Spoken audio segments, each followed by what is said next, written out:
పొట్లకాయ మీరు కూడా అయితే ఈ విధంగా అయితే చేసుకోండి, చాలా బాగుంటుందండి. ఎవరైనా తినచ్చు పొట్లకాయ ఫ్రై. ఎంత తినని వాళ్ళు కూడా ఈ విధంగా అయితే చాలా బాగా తింటారు. బాగుందని మీరు ట్రై చేయండి. వీడియో అయితే చేసుకొని తిని ఎలా ఉందో కామెంట్లో అయితే కామెంట్ పెట్టండి. ఏమైనా డౌట్ ఉంటే అడగండి, అంతే. ఓకే మరి బాయ్. వీడియో పూర్తిగా చూడండి. హలో ఫ్రెండ్స్, పొట్లకాయ ఫ్రై 5 కేజీలు అయితే తెచ్చాడు. పొట్లకాయలు ఫ్రై అయితే చేస్తా చూడండి. ఇదిగో ఈ విధంగా అయితే కట్ చేసుకొని ఇది లోపలదంతా తీసేసుకోవాలి. మీరు కొంచెమే అనుకో, ఈ పైదైతే గీకేసుకోవాలి ఇట్లా చాక్ తోటి. నేను ఎక్కువ ఉంది కాబట్టి నేనైతే దీన్ని గీకట్లేదు. దీనైతే ఇదిగో ఈ విధంగా ముక్కలు అయితే కట్ చేసుకొని దీంట్లో వేసుకొని ఉప్పేసి బాగా కలిపాలండి. కాసేపు ఒక 5 నిమిషాలు ఉప్పేసి ఇందులో కలిపామంటే మొత్తం పైన ఉన్నదంతా ఊడిపోయేది, వాటర్ వస్తుంది. పిండి వేసుకొని ఫ్రై చేసుకోవడమేనండి. లేదా కడుక్కున్నా నీట్గా ఉంటుంది. ఒకసారి అయితే శుభ్రంగా కడుక్కోవాలి, ఆ వాసన అనేది పోయిద్ది కడిగేస్తే. చాలా బాగుంటుంది. ఫ్రై అయితే చేసుకోండి, పిండి వేసుకొని గట్టిగా అన్నీ ఈ విధంగా అయితే పోసుకొని ఉప్పు వేసుకొని కలిపి ఒక 5 నిమిషాలు ఉంచాలి. ఈ విధంగా అయితే ఉప్పు పొడి వేసి అయితే కలుపుకుందాము. బాగా మెత్తగా పిసుకాలండి, పసుపు అంతా దీనికి పట్టేలాగా. మేమైతే ఎక్కువ అయితే ఇలానే చేస్తాము, తక్కువ అయితే ఇలా చేయం మేము. దీనిపైన ఇట్లా పొట్టు తీసేసి అప్పుడైతే మామూలుగా కాయలను అయితే కడుక్కుంటాము. ఇప్పుడు అలా కాదండి, నేనైతే ఎక్కువ కాబట్టి ఇట్లా ముక్కలు అయితే కడుగుతాను.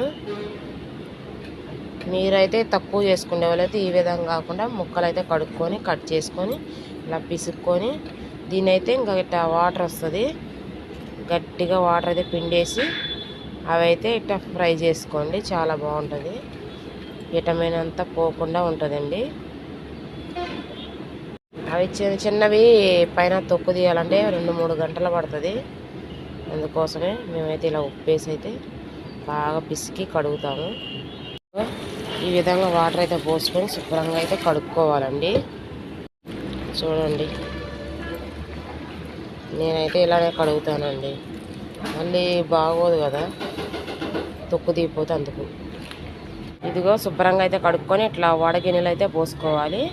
వాటర్ అంతా ఉన్నా కూడా పోతాయి. ఇప్పుడైతే స్టవ్ ముందుచి బాండి అయితే పెట్టుకుందాం. ఇప్పుడు ఆయిల్ అయితే వేసుకుందాం. 5 కేజీలు ఫ్రై కదా, అందుకోసం కొంచెం ఎక్కువే పడుతుంది. 1/4 కిలో అయినా ఫ్రైకి 1/4 కిలో ఉంటుందండి ఆయిల్. పోపు దినుసులు, ఎండుమిరపకాయలు, ఆయిల్ వేడి అవుతుంది. మీడియం సైజు 2 ఉల్లిపాయలు అయితే కట్ చేసి వేసుకున్నాను. 2 ఉల్లిపాయలు అయితే కట్ చేసి వేసాను. ఉల్లిపాయలు అయితే లైట్గా ఫ్రై అయినాయి. ఇప్పుడైతే ఇవి వేసుకుందాము. అన్నీ వేసేసుకోవాలి. వేసుకొని అయితే శుభ్రంగా కలబెట్టుకోవాలి. ఇప్పుడైతే మూత అయితే వేసుకోవద్దు, ఒక 2 నిమిషాలు మగ్గాలి బాగా. ఈ విధంగా కలబెట్టుకోవాలి. ఇందాక వేసి పిసికాము కదా, ఇప్పుడైతే కొంచెం వేసుకొని కలుపుకొని చూసుకొని వేసుకుందాం. 2 నిమిషాలు అయితే మూత పెట్టుకొని మగ్గించుకుందాం. లోపు కొబ్బరి చెప్ప తీసుకొని సన్నగా ముక్కలు కట్ చేసుకున్నాం కారం పట్టుకోవడానికి. ఇలా మిక్సీలో వేసుకొని అయితే మెత్తగా అయితే పట్టుకోవాలి. అయితే పట్టుకొని తగినంత కారం వేసుకుందాం. మాకైతే 2 స్పూన్లు అయితే సరిపోద్ది, కారాన్ని బట్టి వేసుకోండి. ఇదిగో వెల్లుల్లి రెబ్బలు వేసుకొని అయితే మెత్తగా పట్టుకోవాలి దీన్ని. ఇప్పుడు ఇదిగో ఈ విధంగా అయితే పట్టుకోవాలి. కొబ్బరి కారం ముందు ఫ్రై అయితే కలబెట్టుకుందాం. ముక్క ఉడికిందా లేదని ఎలా తెలుస్తుందంటే దీన్ని ఇట్లా ఒత్తి చూడండి, కొంచెం మెత్తబడింది ముక్క. ఇంకా ఒక 5 నిమిషాలు ఉంచుదాం. ఉప్పు సరిపోలేదు, మళ్ళీ అయితే కొంచెం వేసుకున్నాం. ఉప్పు వేసుకొని కలబెట్టుకుందాం. పసుపు వేసిన వీడియో అయితే మిస్ అయిందండి. నేను నొక్కినా అనుకున్నా కానీ అప్పుడు నొక్కలేదు. ఇప్పుడైతే కరివేపాకు వేసుకుందాం. ఫస్టే వేసుకోవాలి, కాకపోతే నేను అన్నం వంచడానికి వెళ్తూ ఫాస్ట్గా తిరగమాత అయితే వేసాను. అప్పుడు కూడా వేసుకోవచ్చు, ఇప్పుడు కూడా వేసుకోవచ్చు కరివేపాకు. మీరు కూడా ఈ విధంగా ట్రై చేయండి, చాలా బాగుంటుంది. చాలా అంటే చాలా బాగుంటుంది ఫ్రై. ఎక్కువ ఇదే తిన్నానండి నేనైతే. డెలివరీ అయినప్పుడు మా అమ్మ వాళ్ళు ఎక్కువ ఇవి పెట్టారు నాకు. ఫ్రై అయితే చాలా బాగుంటుంది, మంచిదండి, ఎవరైనా చేసుకుని తినొచ్చుది. ఇదిగో ముక్కల్లో కొంచెం వాటర్ ఉన్నట్టుంది కదా, అందుకోసం మూత అయితే పెట్టకుండా అయితే ఫ్రై చేసుకోవాలి. అప్పుడు ఆ వాటర్ అంతా ఎనిగిపోతుంది. ఇప్పుడు మూత పెట్టామనుకో వాటర్ పోదు, దానికోసం అయితే ఇప్పుడు మూత పెట్టకుండా ఫ్రై చేసుకోవాలి. ఒక 5 కొంచెం పచ్చి కొబ్బరి పౌడర్ కూడా వేసిన, ఇది ఆప్షనల్ అండి. నాకు పచ్చి కొబ్బరి పౌడర్ అయితే చాలా ఇష్టం. ఇది చూడండి, ఇదైతే చట్నీకి పట్టా కదా, ఆ పౌడర్ అయితే ఉంటే కొంచెం వేసాను ఇంట్లో. చాలా బాగుంటుంది కొబ్బరి పౌడర్ వేస్తే ఫ్రైలో. ముందు ఫ్రై అవ్వాలి కొంచెంసేపు, చాలా బాగుంటాయండి. అయితే అయ్యింది. ఇప్పుడు కారం అయితే వేసుకుందాం.